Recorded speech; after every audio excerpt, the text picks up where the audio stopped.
Sarge 1911 here today, and we're back in the hideout after a good road trip. You know, it's time to light them up, and guess what? A 1911.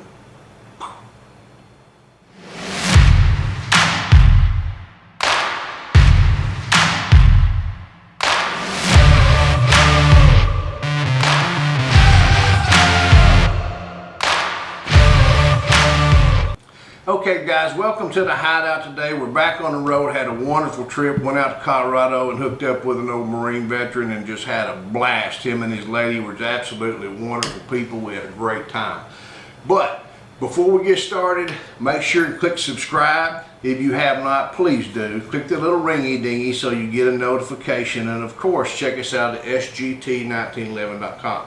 Now I'm going to put a post out there later because Easter's coming and St. Jude's got a special little money drive going on I want you to participate in. Okay, we're going to talk about a 1911. This 1911, it's my son-in-law's. He brought it over for me to look at it. And you know, he just brought it over like yesterday. So I'm doing this as soon as I can because you know how son-in-laws, are. You know, here today, gone tomorrow, body's never found. I need to get this handgun done before it, disappears. So he's got us a Springfield Operator, and we're going to open the bag. And you know, it's a nice little man purse, kind of cool. Got the magazine slots in the side, but you know, we're not talking about man purses. We're talking about man's guns. Got two magazines with it, and we're going to have a look at it. All right, full size Operator, loaded model, and we'll get to just a little bit of that in a little bit. Trijicon night sights on it, skeletonized hammer, serrations front and back. Now, I like the serrations on it. I'm not really keen about the sights, and I'm going to roll it around and tell you, and it's probably just Sarge 1911 eyes because I am colorblind. They're white in the back, and I believe the front one's green. And if that's the reason I can't see it well, it's because of me being colorblind. But you know, they're good sights. I like this slope on them here, nothing you can hang them on. And you know what, let's stop right here. I want to get to a point. You know, I hear all this mojo BS on the internet about how people's got these big sights out there and they use them to jack the slides and stuff on their pants or belt buckle, the table and other things. You know, here's the deal. Follow me here. I'm in a shootout. My weapon runs dry. And if my weapon's functioning right, where's my slide? It's locked back. Why would I have to play fancy cowboy ass stuff and rack my slide on the table or the heel of my boot or something else? I do not. I just got to hit the slide release or something, bump it, and it goes forward. This is not necessary. We ain't got to have that. But anyway, that's my opinion, and that's what you're getting. Let's go on down, look at it. It's got a rail system on the bottom. Nice. If you're into rails, got a nice 3-dot open hole trigger, rounded. Got nice G10 grips. Nice checkering here on the back. Big memory bump. Big deep beaver tail. Ambidextrous safety, which is not my thing. You know, it's got checkering on the front, which is nice. I like that. I like all of those things. Is there anything not to like? Probably the price tag be about all. It's kind of, in my mind, we've got two colors going on here. We've got a green, or OD green, and a black, which makes it, you know, a pretty attractive green. The magwell is not beveled. You know, this is the loaded model. Now, by my understanding, and I know some wise ass out there may correct me, but this is what I'm going to go out on a limb and say. The loaded model, I get a rail. Standard model, I do not.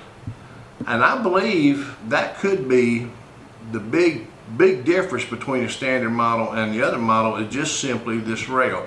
Now there could be some sights, but I've not seen that anywhere. These are pretty much standard on these things. I think that's it. Now one thing I will point out real quick that it's good that Springfield is stuck here. We're starting to see some changes in the new 1911s where these finger trigger guards here have different shapes. So it may be a square or different shapes. Now that's not a good thing, and the reason that's, well, I don't know. You know, we're a capitalist country. Could be a good thing. You get a pistol that's got a corner here or something, it will not fit in your standard 1911 holster. You got to have a special order holstered. There you go. I need to get into the business of special order holstered for a square trigger guard on a 1911 pistol.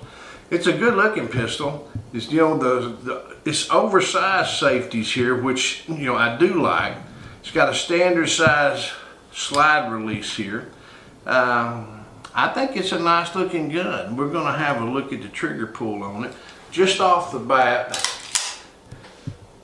I don't think it's anything to be super impressed with, but you know, Springfield makes one of the better, what you say, not big box, but standard 1911 pistols. You know, they're up there somewhere, I'm going to say, just below maybe a Dan Wesson, far above a Rock Island. So, I mean, they're good, dependable, accurate handguns. I don't think you could ever go wrong with buying one. I've got a few.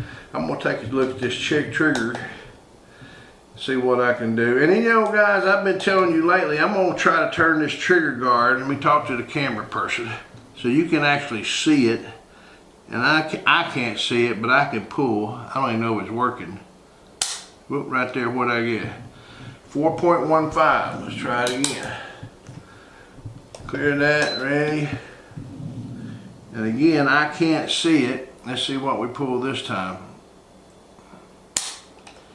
5.25. We'll try it one more time. So right now we're probably averaging just about 5. We'll try it one more time. You guys can see it better than I can. 5.0. So we basically got a 5-pound trigger in there, which is a little heavier than I like. You guys know that watch the channel, I like about a 4-pounder, maybe a little under. This one's a little heavy. I'm guessing this thing come with 2 magazines. There was 2 magazines in the bag, standard magazines. Magazine release on it is good. I mean, I like that. That right there is not too stiff at all. Right here, your little button, it's not too stiff. So, I mean, I like that. Sometimes them things get really stiff, you know, and what you end up doing is twisting the pistol in your hand, trying to get the magazine to release. Especially if your hands are on the small side. And what you really need to do is just be able to touch it with your finger without having to turn the pistol to get your thumb on there. Does that make sense? So I've got my fingers out here at normal shooting position, and I can hit it with my thumb without having to turn the pistol sideways, reposition it in my hand, and then try to push it. It'd be better off if you could reach up and learn to do it with your left hand, so you're not repositioning the pistol in the palm of your hand, you know? So anyway, it's a nice looking handgun. I'm tickled for him.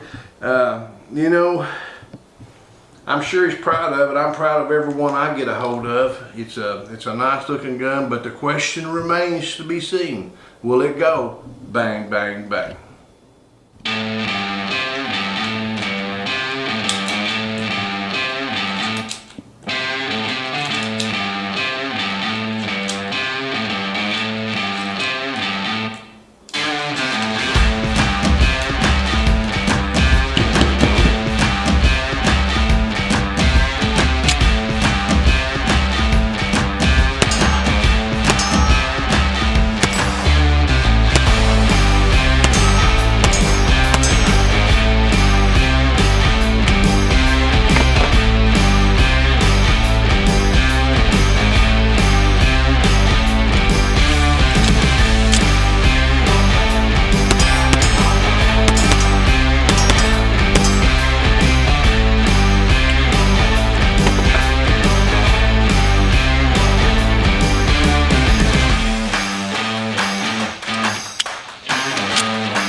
Hey gang, welcome to the range today. We're outside a hideout, nice sunshiny day, and let me go over it real quick in a little review. The Springfield Operator Loaded. Have a nice look at it. Belongs to a friend of mine, and I don't know if it's gonna get it back. Two-tone in color, I like it. It's a nice handgun. Got the rail on it, G-chain grips, ambidextrous safety, which you know I can live without. The one thing I do like about it is the reset on it is really nice. It's got a really short reset on it. The trigger could be lighter, but the reset's going to help with some of that and kind of compensate for your mind. I like it. It's a good looking pistol. I've shot a few rounds out of it. The GT grit, I mean, I think the color is what makes it. I think the color, giving it a two-tone color, makes it look a little different than just your standard black 1911. The sights, whatever, 45 ACP. You know, magazine release feels really good. I like that. I don't know if that's been tinkered with or if that's just standard. I feel like it's been tinkered with. It's really nice. Anyway, let's shoot it a little bit and see what I think. I've been shooting it just a little bit, and you know, there's nothing to not like about a 1911. It runs well. I mean, come on, guys. It's a man's gun. Y'all know what I'm saying? Kind of like a Glock, but for men. HOOAH. See what I'm saying? That's what I'm talking about. Let's run a couple magazines through it. Got a couple, I believe they came with it. Let's see what we're gonna take this. We're gonna shoot this big bad guy right here.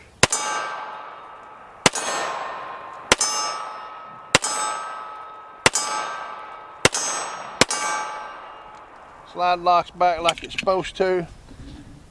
Feels good. I like it. 1911, it's got that bam, beat you in the head action going on if I need to. Nice handgun, nice handgun. Let me load up another here. I'm gonna try to give this a little bit smaller gong this time. Let's see right there next to the bad guy.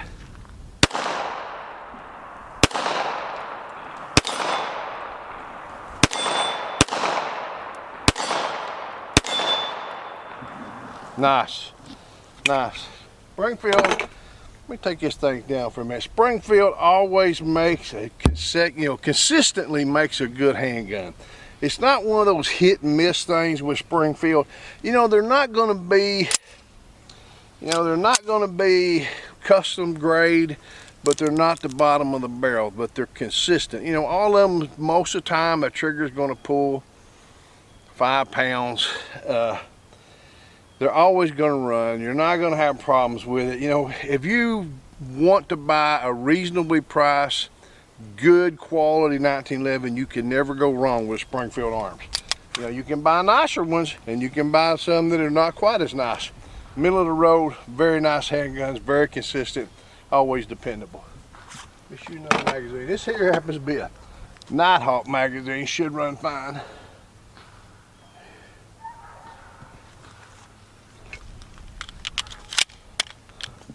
There we go again. I'm gonna try that little gong again. I missed it once a while ago.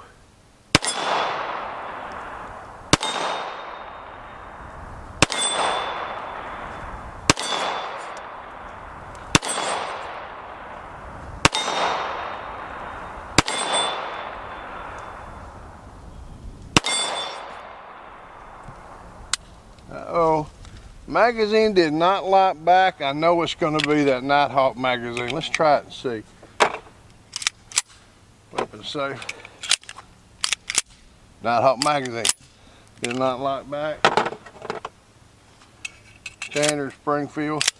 Lock back. So your magazine's what the problem is there. It's not the handgun. Nice handgun. I enjoy shooting the full-size 1911, especially in that 45 ACP.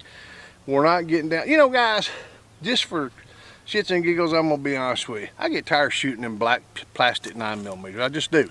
They're everywhere. They're like picking up pecans on the ground when there's, after a strong wind. They're everywhere. I like shooting a man's gun, 45 ACP, 9mm. I'm getting tired of them. 45 ACP, 1911. Until we shoot again, shoot safe and shoot straight. HOOAH.